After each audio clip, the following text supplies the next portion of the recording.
একদিকে বিধানসভার ভিতরেই নজিরবিহীন সংঘাতের ছবি, আর এরপর বিজেপি বিধায়করা তারা বাইরে এসে বিক্ষোভ দেখান, তারা স্লোগান দেন। শুভেন্দু অধিকারীর নেতৃত্বে বিক্ষোভ দেখানো হয় এবং যে সময় শুভেন্দু অধিকারী তিনি অভিযোগ করেন যে শঙ্কর ঘোষ এবং বঙ্কিম ঘোষকে মারধর করা হয়েছে।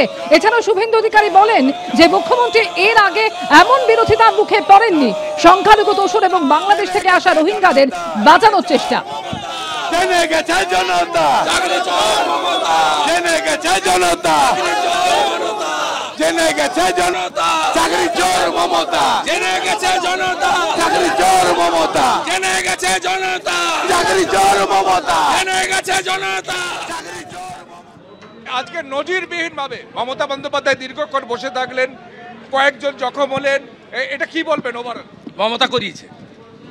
মমতা ভাবতে পারেনি শুভেন্দু অধিকারীকে বাইরে রাখলেও 64 জন শুভেন্দু অধিকারী হতে পারে। এটা বিজেপি, বিজেপি, এটা আমি নই। আর এই প্রথম নরেন্দ্র মোদীকে চোর বলছেন। মোদী চোর বলেছে, পুরো মোদী কমিউনিটি মমতার এগেইনস্টে এফআইআর করবে। মমতাকে গুজরাটে, মহারাষ্ট্রে, রাজস্থানে যেতে হবে। আপনি দীর্ঘদিন ধরে বিধানসভার বিধায়ক, মন্ত্রী হয়েছেন, কখনো দেখেছেন যে 5 জন বিধায়ক একদিনে সাসপেন্ড হতে?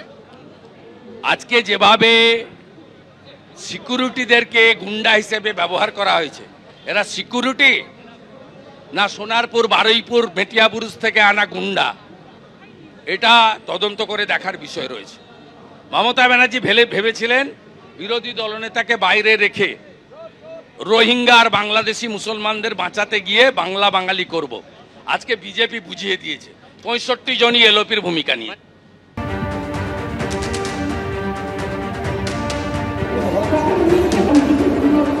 জল জল জল জল জল পাস করো, জল পাস করো, আপাতত জল পাস করো।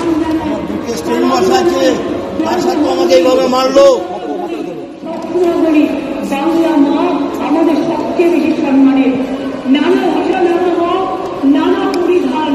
স্বৈরাচারী সরকার চলছে, আজকে বুকের মধ্যে কিল মেরেছে, ঘুষি মেরেছে। আমার বুকে 2টো স্টেইন বসানো আছে। স্পিকারকে বারবার হাত জোর করে অনুরোধ করছি এইভাবে করবেন না, তারপরে উনি এইভাবে করলেন। আজকে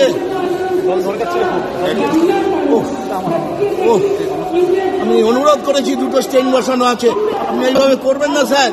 জোর করে তুলে ফেলে দিল 10-12 জনকে এখানে। স্বৈরাচারী সরকার চলছে এখানে একটা। ভারত মাতা কি, ভারত মাতা কি,